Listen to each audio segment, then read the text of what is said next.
We are back with episode 3 of the BCCC podcast.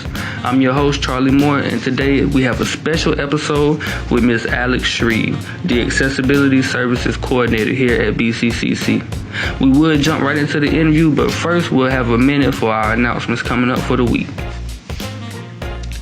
On September 21st from 10 a.m. to 3 p.m., they'll be having a blood drive here at BCCC in Building 10 in the Conference Center. On September 23rd from 1 to 3 p.m., the Beaufort County Health Department will be hosting a vaccination clinic also here in Building 10. Also, we have a contest going on to where you guys get to name this podcast since we don't have a name yet. And you'll send a name in to Attila Nemes, either me, Charlie Moore, or Miss Anita Purser. And when we come up with the name that we like the most, we'll let you guys know. Alright, we're back, and I'm here with Miss Alex Shreve. How you doing today, Miss Shreve? I am doing fantastic, Charlie. I'm so glad that you came by for an interview today. Yes, ma'am. I'm glad to be here. So, what is the Accessibility Services Coordinator? Well, my role at the college is to work with students who self-identify with a disability or a condition, and that they might possibly need some accommodations or supports in their classroom to assist them. Mm-hmm. So they can come, I'm the single portal of entry, they can come to me and I will help them with the whole process, the application, submission of documentation. I think sometimes folks just don't seem to know, so we always want to say, hey, I'm right here and come see me. So you helped them out. And to have a position like this, I feel like you would have to have a bigger passion for this. This isn't like just a job for you, is it? No, absolutely not. My passion, I've worked with people with disabilities probably a good portion of my life. My background is working with people of all ages, different walks of life. We know disabilities hits everybody. And I had some statistics to share right here, Charlie, that a lot of people don't realize that 61 million adults in the U.S. live with a disability. And here's something we don't always think about, but 70% of disabilities are not visible to the human eye. So there's a lot of people that are impacted. I know I have people in my family that are impacted by a disability. Most people, you could speak to anybody and they say it's a friend, a neighbor, a colleague, somebody they know is impacted by a disability. And I think that's what my passion is, and that's why I chose this field. I was listening and you said that most of the disabilities are, you can't even see to the naked eye. Yeah, 70%. We have people with mental health issues. We have some folks, a lot of people presenting today with attention deficit hyperactivity disorder. That's non-visible. How about people with autism? Yes. That's a spectrum disorder. A lot of people you might come in contact with. Everybody looks the same, right? Is dyslexia considered a disability? Yes, that's a learning disability. So there's another, that's a good point. Yes. You said you've been working with people with disabilities for a good majority of your working career. Yes. And I understand that Disability Awareness Week is coming up here at the college, right? I know, and I am really super excited. So when you dropped by today and you mentioned kind of highlighting that, I'm excited because we are so close to it. It's October the 4th through the 8th. Yeah. It is a week-long event, and we have something going on pretty much every single day to really help people understand. We want, what you know more about, something that you're familiar with, I think people are more apt to be aware of and be accepting of. And it's an awareness week where we've got a lot of great things going on. It's campus-wide, so we hope that students, faculty and staff will jump on board with these great things we've got going on.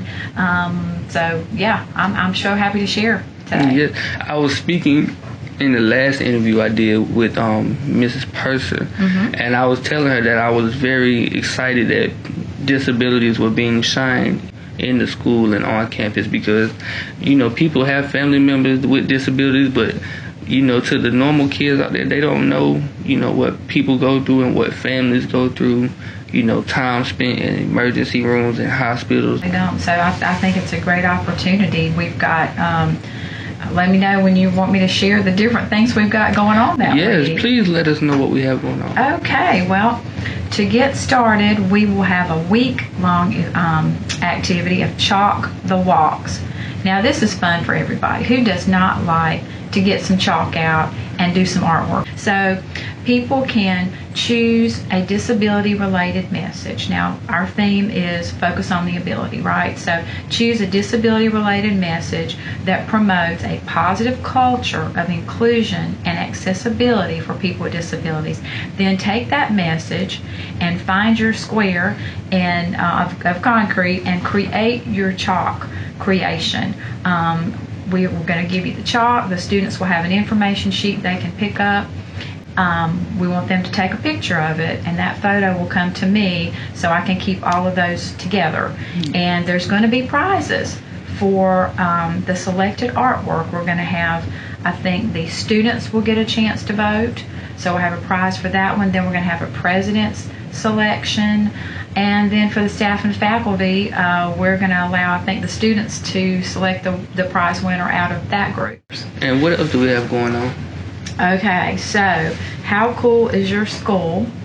We want folks to join us for a scavenger hunt.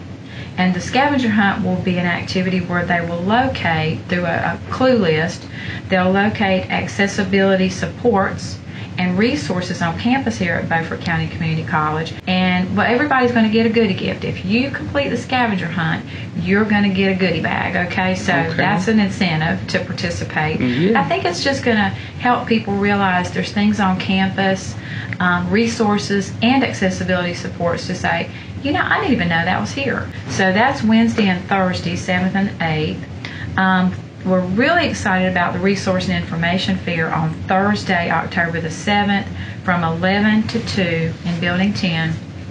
We are inviting community providers such as Beaufort County Health Department, folks on campus, the nursing program, TRIO, admissions, counseling department, Division of Services for the Blind will be here, and Division of Services for the Blind for Youth.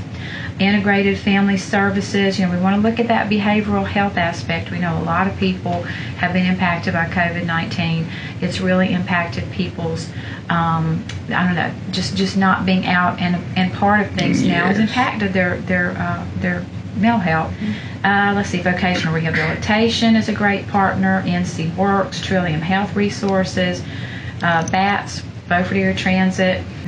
It's going to be in community too. It's campus, but we're inviting the community to come out because we know that people from all across Beaufort County could certainly benefit from grabbing some resources and information that might be helpful. What would you say to maybe a kid out there who hasn't really had anybody in his family with disabilities, but he walks around campus, or he may be in high school or middle school, and he sees a child, you know, that's not like them? I think people with disabilities we have more in common than we have different, which only makes sense because, you know, we're people, right? Yes, ma'am. We're supposed to be human and compassionate and encouragers to everybody. So I think if you're not sure, a person with disabilities is not going to have a problem if you ask them a question. If you say, how can I help you? I think that they are open. I think sometimes people are afraid because they think they're going to be closed-minded. They're afraid to say the wrong thing. Yes. And working with people with disabilities, I don't know that there is a wrong thing to say. When you see someone, for example, that maybe needs help assisting with the door, you might, before you open the door, just ask them, would it be okay if I open the door for you? They may have crutches, they may have a walker, or if someone is, if they are blind, that, you know, and maybe they need guiding. Because is it okay if I take your elbow to guide you? Do you need help in this situation? Closing with another question. I feel like you shouldn't feel sorry for the people with disabilities, and especially you shouldn't feel pity for them, right? No, I think if you could sit down and speak to somebody with a disability, they would say, don't feel sorry for me. Treat me equally. We have differences, but I'm just like you. I have a disability. I just happen to have a disability.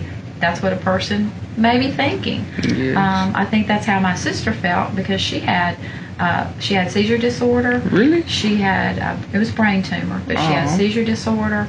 and she didn't want to be treated any different. Mm-hmm. And she would probably get a little bit bossy back with you if you started showing her that pity. Yes. So I think you were telling me about a program in school that you were part of. Yes, Project Unify. When we were younger, a select few kids from each grade. It was 6th, 7th, and 8th grade, and the kids, they would be selected to go spend around an hour every, one day a week with the special kids, the special needs kids. Mm-hmm. And we would go and we would help them. We would go to the gym with them. They would shoot basketball.